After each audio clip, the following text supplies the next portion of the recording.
Toujours plus d'actu sur BX1 Voilà, et je ⁇ suis désolé, mais on va reparler de Covid-19 et des conséquences psychologiques que ça peut avoir sur notre morale. Des conséquences qui peuvent même atteindre un paroxysme avec des personnes qui ne veulent plus sortir de chez elles. Elles refusent l'idée de se déconfiner. C'est un phénomène qu'on a pu observer, par exemple, au Japon avec les hikikomori et qui pourrait donc être dupliqué à l'occasion du Covid-19 chez nous. On va en discuter maintenant avec Evelyne Josse. Elle est psychologue. Elle a interrogé des Bruxellois et des Wallons dans cette situation et elle est l'invitée de Arnaud Bruckner. Evelyne Josse, bonjour. Bonjour. Et donc, si on vous contacte aujourd'hui, c'est parce que vous constatez, vous avez écrit un article là-dessus d'ailleurs, qu'un certain nombre de personnes ont en fait tout simplement du mal à se déconfiner, alors qu'on voit que les mesures s'allègent progressivement, en tout cas en Belgique. Et donc, ces personnes choisissent volontairement, finalement, de rester confinées chez eux. Est-ce que vous savez un peu nous expliquer cette tendance, finalement ? Alors, je pense qu'il y a plusieurs variables qui expliquent évidemment le fait qu'on se confine volontairement. Il y a des variables qui sont évidemment directement liées au Covid. Je pense par exemple aux personnes qui sont vulnérables, les personnes âgées, malades, etc. Donc ça, on comprend très bien que c'est complètement lié à la situation sanitaire. Et puis, pour d'autres personnes, je dirais qu'il y a des facteurs qui vont se doubler. Donc, on va avoir par exemple une fragilité psychologique des personnes antérieures et puis le Covid qui va accentuer le problème. Je pense par exemple aux personnes qui ont des phobies ou des troubles obsessionnels compulsifs qui tournent autour de la maladie, de la peur de la maladie, des microbes. Dans les plus jeunes notamment, ce sont des personnes introverties, timides, qui souffrent de phobie sociale. Et donc, en fait, le confinement leur offre une sorte de bulle de protection. On voit aussi quand même pas mal de personnes pour qui la situation Covid en fait a réactivé des traumatismes antérieurs. Donc des personnes qui ont vécu des traumatismes dans l'enfance, par exemple, voire par exemple des gens qui ont vécu les attentats terroristes. Donc on voit ça. Alors chez les jeunes aussi, toutes des personnes, tous des enfants, des adolescents qui ont des difficultés scolaires, donc des phobies scolaires ou des mauvaises notes, des troubles de l'attention et qui donc eux aussi évidemment avec le confinement risquent d'aggraver leurs troubles parce que ça leur offre quelque part une protection. Je dirais que la dernière chose à laquelle je pense, ce sont des personnes qui remettent en question les valeurs de notre société consumériste, néolibérale, et qui ne veulent pas, je dirais, jouer ce jeu-là. Et donc, c'est ce genre de situation-là, vous avez une idée de la prévalence dans la société? C'est relativement courant ou c'est plutôt des cas relativement isolés? Alors, tout dépend en fait de la gravité, c'est-à-dire je pense que ça, pour un nombre assez important de personnes, on va retrouver, je dirais, une symptomatologie entre guillemets à bas bruit, c'est-à-dire des difficultés à affronter, mais qui affrontent malgré tout.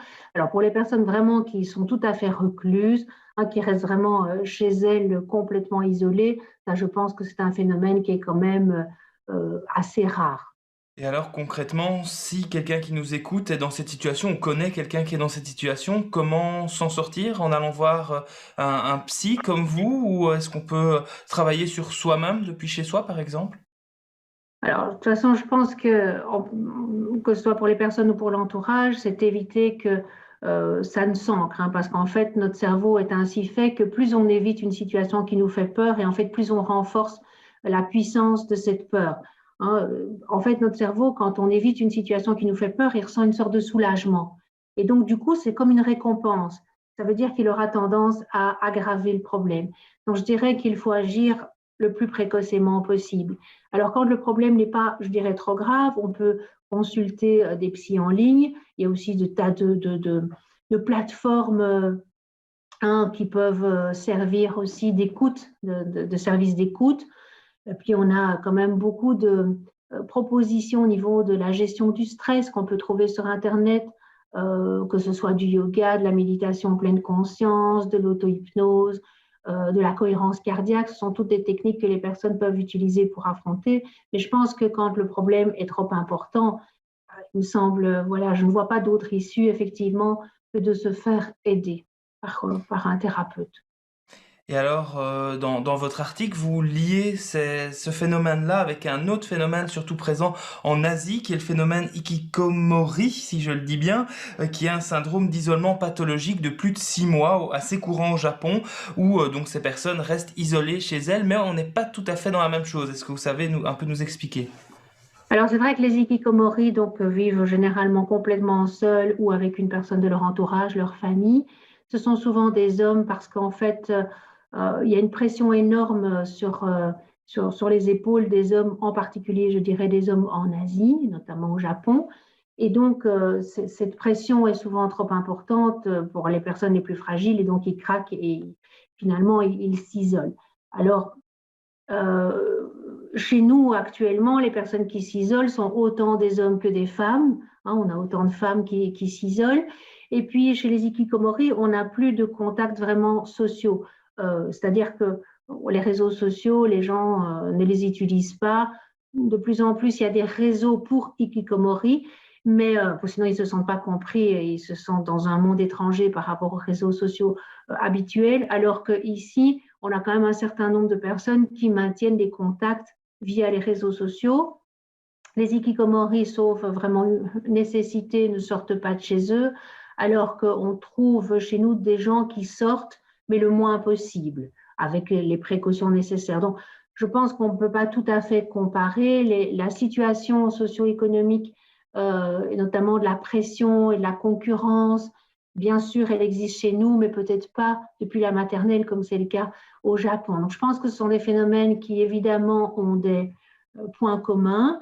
Et je pense effectivement aussi que la situation actuelle peut faire éclore chez certaines personnes un vrai phénomène hikikomori, parce qu'on sait bien que ça concerne aussi la Belgique, la France. Il y a d'ailleurs un groupe Hikikomori France.